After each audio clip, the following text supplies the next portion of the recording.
भाइयों और बहनों, राष्ट्रपति जी ने आपातकाल की घोषणा की है।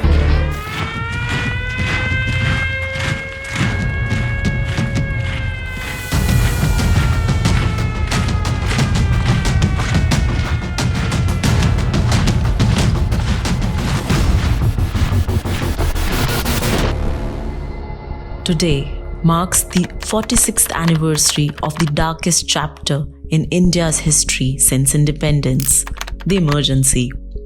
It was on the night of 25th June 1975 when the emergency was officially declared by the then President Fakhruddin Ali Ahmed.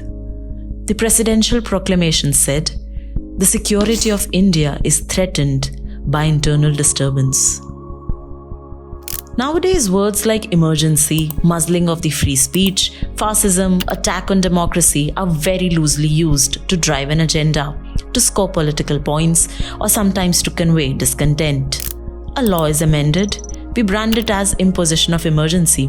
A policy is passed, we term it as attack on democracy. The reason why the current generation is using such extreme words very casually at the drop of a hat is that the people of the current generation, people like you and I, hardly know anything about the horrors of living under an actual emergency. Just imagine a situation where all of your fundamental rights guaranteed by the Constitution of India are suspended overnight. Mind you, this is not a fiction. It did happen in 1975.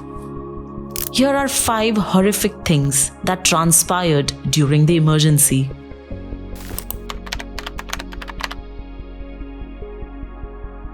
Maintenance of Internal Security Act, also known as MISA, came into force in 1971 and gave the government and law enforcement agencies the right to detain certain individuals in order to maintain internal security.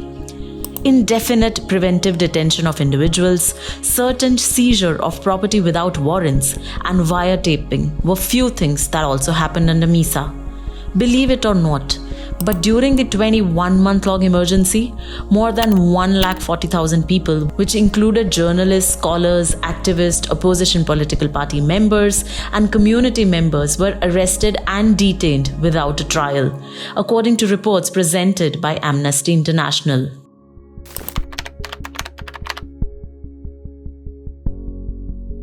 Forced sterilizations were the norm under emergency and was pursued with much zeal, leading to horrific consequences.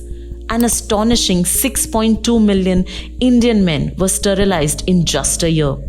Some of those forcefully sterilized were bachelors and newly married men without any kids.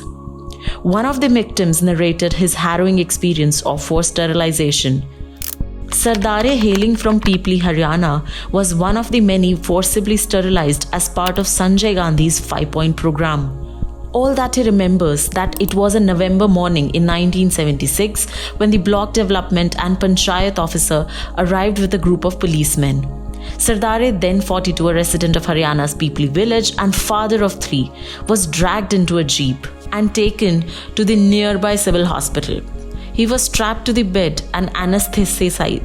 After the surgery, which lasted 30 minutes, he was given ₹80 and told to leave.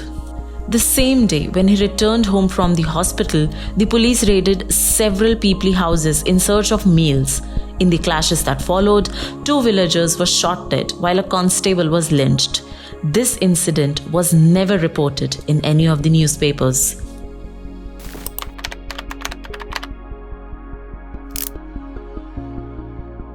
Commander Pritam Datta, who had served the Indian Navy for 23 years, faced the wrath of Bansi Lal, Haryana's chief minister, after he refused to allot a sub-agency of a liquor brand that he promoted in Haryana to Bansi's man Ramchandar of Bhiwani.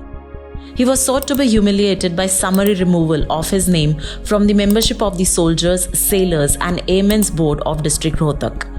Datta's business premises were raided by Haryana's Taxation Department officials on 30th August 1975 on the alleged grounds of malpractices, and his license was cancelled on flimsy grounds.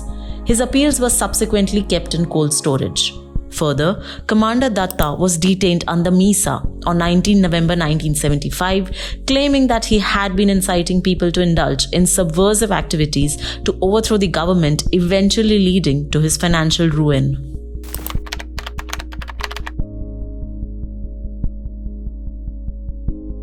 The government resorted to cutting off the electricity of newspaper offices on 26 June 1975, the day after the emergency was proclaimed, in order to buy time to set up the apparatus of censorship. 3 days later, when the censorship machinery was in place, the power supply resumed. The Indian Ministry of Information and Broadcasting designated newspapers as either hostile, friendly, or neutral and issued instructions to withhold or reduce advertisements from hostile and neutral newspapers and to increase advertisements in friendly newspapers.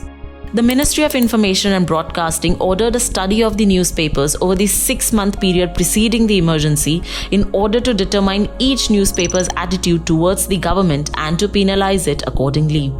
The government tightened its control over newsprint supply through state monopoly, that is, State Trading Corporation.